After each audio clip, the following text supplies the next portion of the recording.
ما بعد. The Quran makes comparisons between different types of people.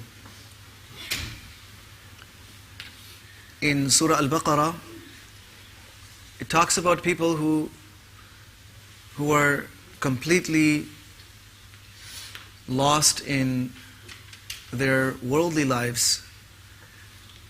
Their minds are occupied with the things of this dunya, so much so that even when they raise their hands in front of Allah subhanahu wa ta'ala, they're only asking for dunya.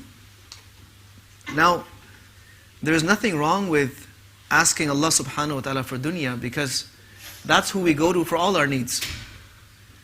We go to Allah subhanahu wa ta'ala for all our needs. The Prophet sallallahu alaihi wasallam told us that even if you need a shoelace, go and ask Allah subhanahu wa ta'ala, make dua, get in the habit of taking from Allah, begging from Allah. That's not the issue. The issue is that these people are only concerned about dunya and they are not even thinking about akhirah. So even at an occasion like Hajj, something which is a great spiritual journey, it's a journey of a lifetime, it's one of the greatest worships. Even when they're at Hajj, they're only making dua for dunya. فَمِنَ النَّاسِ مَنْ يَقُولُ رَبَّنَا آتِنَا فِي الدُّنْيَا. They're just saying, oh Allah, give us in dunya. Someone's thinking of their job, someone's thinking of their business, someone's thinking of their house. Oh Allah, give me here in this dunya. But because they're not thinking about akhirah, and they're not intending akhirah. In fact, one of the reasons why they've come for Hajj is so that they can make dua for their worldly things. Allah says, وَمَا لَهُ فِي الْآخِرَةِ مِنْ خَلَاقٍ. There is nothing for them, there's no share for them in akhirah. But then there are other people who are making dua for dunya and akhirah. وَمِنْهُمْ مَنْ يَقُولُ رَبَّنَا آتِنَا فِي الدُّنْيا حَسَنَةً وَفِي الْآخِرَةِ حَسَنَةً وَقِنَا عَذَابَ النَّارِ.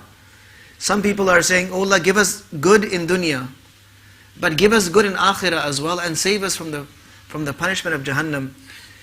So now, these people are making this dua because they're working for both. They're working for their dunya, but they're also working for their akhirah. They're concerned for dunya, but they're also concerned for akhirah. And so it comes out in their dua. So Allah subhanahu wa ta'ala says about them, أُولَٰئِكَ لَهُمْ نَصِيبٌ مِمَّا كَسَبُوا وَاللَّهُ سَرِيعُ الْحِسَابِ. They will get a share. They will definitely get a share of whatever effort they have made. The effort that they have made for dunya, because they're also asking Allah subhanahu wa ta'ala, Allah is not going to waste that effort. He will give them what they're looking for. And because they're making an effort for akhirah, and they're asking Allah, Allah is not going to waste that effort either.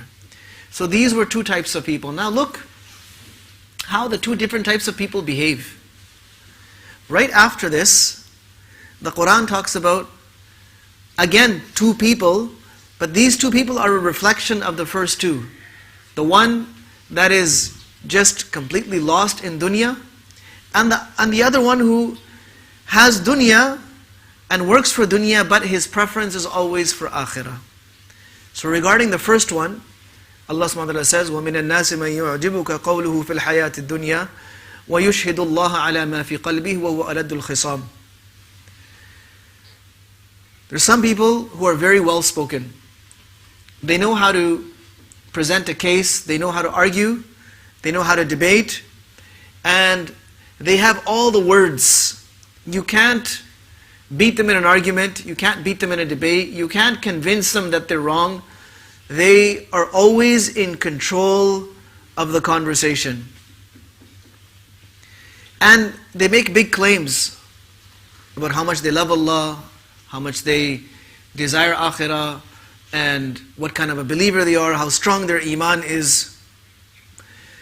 But again, when it comes to argue, they'll never back down in an argument. They'll always want to have the last word. وَهُوَ أَلَدُّ الْخِصَامِ. In fact, in one hadith, in one sahih hadith, the Prophet ﷺ says that one of the most disliked people is al-aladul khasim, the one who is stubborn and argumentative. Somebody who is stubborn and always arguing, Allah subhanahu wa ta'ala does not like them. But this person is like that. وَهُوَ أَلَدُّ الْخِصَامِ. Now, Someone like this came to the Prophet ﷺ, very well spoken, had all the right words, had all the right dialogue. But at one point he got upset. And when he left, he did damage to properties. He burnt down some people's crops, and he killed their animals. He destroyed people's properties just because he was angry. So that's when his true nature came out. In front of the Prophet ﷺ or in the public, very nice presentation, very polite, very well spoken, but never want to admit their mistake, always argumentative. But when they were on their own and put in a situation where they were upset, they went and started damaging people's property. So this is the person who is not concerned about their akhirah. Now after this, Allah gives the example of another person. And we've spoken about him before. And that was Suhaib radiallahu anhu. Suhaib al-Rumi radiallahu anhu, when he was migrating from Makkah to Medina, people tried to stop him.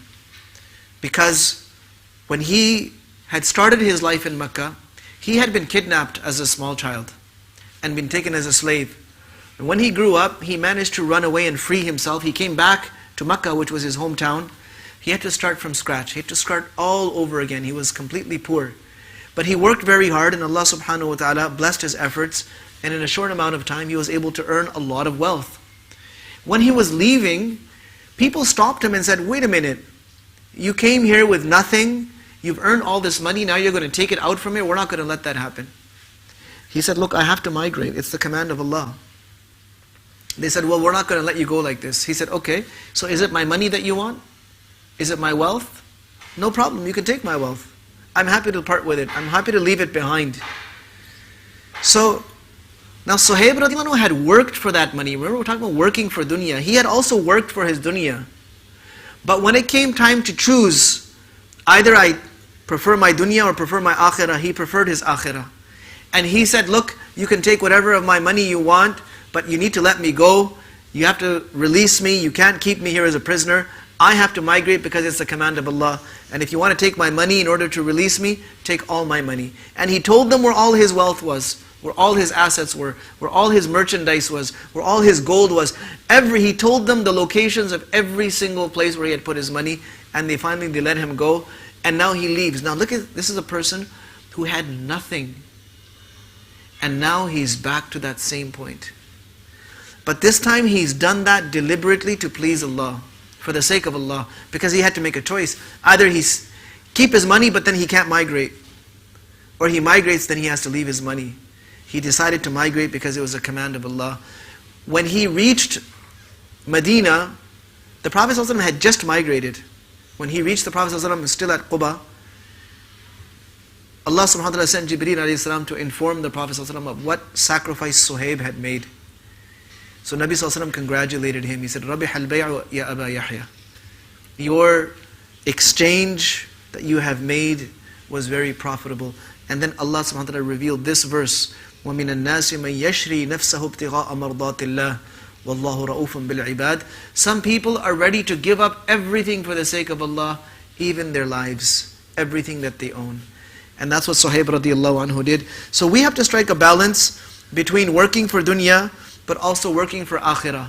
And when we have to choose which one we give preference to, we need to be from those who give preference to akhirah.